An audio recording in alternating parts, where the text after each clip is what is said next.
Kamusta po mga kababayan? Sana po nasa maayos po kayong kalagayan. Si Kamanong po inyong lingkod ay nagbabalik po muli at tayo po ay magsama-sama magkomentuhan dito po sa Tambayan Makabayan. Mag-umpisa na po tayo.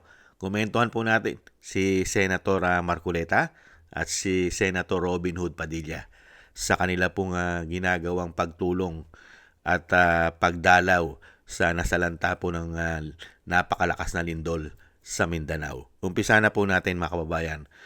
Unahin po natin si Senator Marcoleta, panuorin po natin at pakinggan.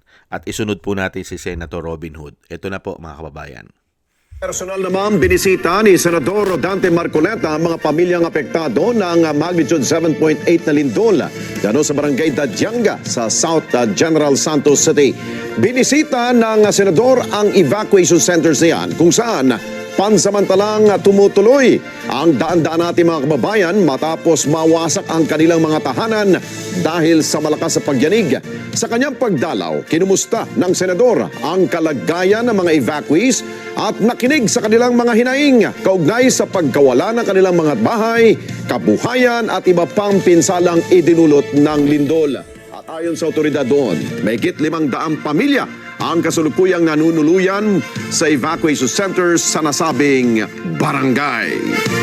Po mga kababayan, maraming salamat po kay Senator Marcoleta sa pagdalaw at pagbisita niya at syempre po may kasama na pong mga tulong yan mga kababayan. At syempre po, komentuhan din po natin, isunod po natin si Robin Hood Padilla mga kababayan. Setup ko lang po. Ito naman po kay Robin Hood. Ito po ay kahapon mga kababayan. I think baka nasa Mindanao na rin po si Robin Hood ngayon at nagpapahatid po ng tulong o naghahatid ng tulong. Ito po yung kanyang video mga kababayan at nagpi-prepare po sila.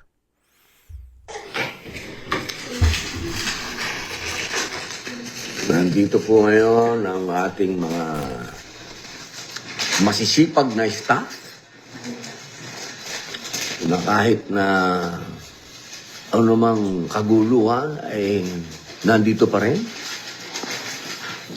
Mga magagaling mag-abono.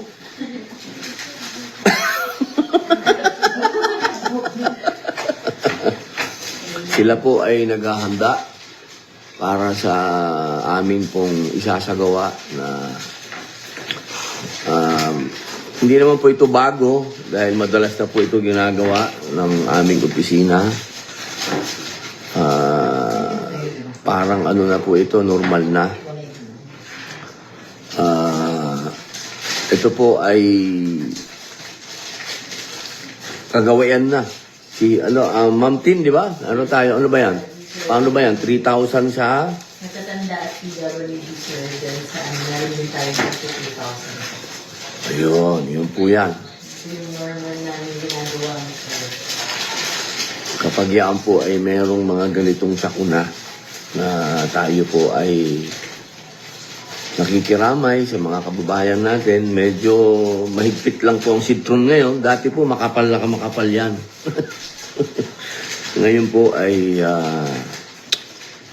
pinipilit po natin makatulong. Milan namatay? So, ngayon sir, tayo nasa 31. 31 na? Pero mas tataas kayo sir, kasi iba hindi pa pinatay. Allahu Akbar. So, 31 na pala yung namatay, May. 19 na yung huli kong alam. 30 na pala. 31 na daw. Dati nagbibigay tayo 10,000 ba pag namatayan, ano? Yung ginawa natin sir sa Cebu.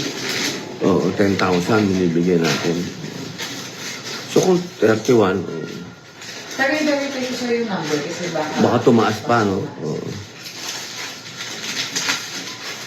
Ayan po. Ganyan po kasisipag ang ating mga staff. Ayun po si Kuya Romel. Ayun po. Meng, bumati ka naman daw. Assalamualaikum. Magandang araw po sa inyo lahat at ang aming pakikiramay po sa mga pamilya na nadaanan po ng mga lindo at yung mga naapektuhan nandito po ang opisina. Abot ang aming makakain ay abot po kayo. Tulungan. ka ng gano'n? Yan Yan po mga kababayan, ang napakabuti at serbisyo publiko ang ginawa po ni Senator Robin Hood Padilla. At siyempre po, isa po dyan si Senator Marcoleta. At talagang nagpiprepare din po sila ng abot kaya kahit papaano makas. At yan nga, may 3,000, parang may 10,000 pa kung doon po tayo sa mga nakikiramay po tayo sa mga naulila, sa mga nasawi, ay may hatid din tulong kahit papaano si Senator Robin Padilla. Napakagandang halimbawa po yan ng serbisyo. Serbisyong para sa Pilipino, yung may malasakit, hindi po ba?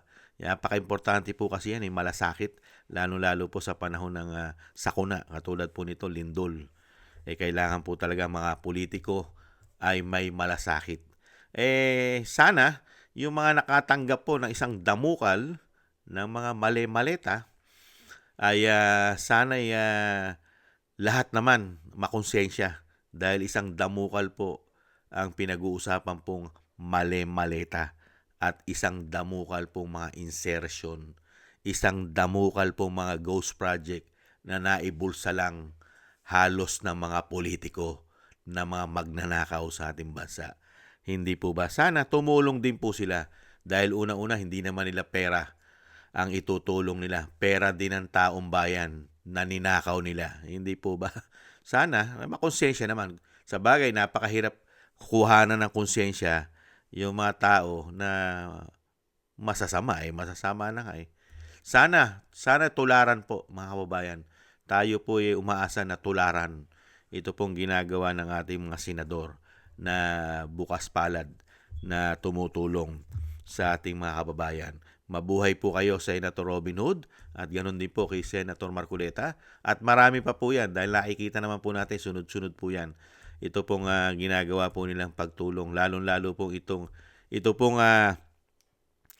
nasa majority ay naghahatid na po at hindi naman po magpapabaya yan.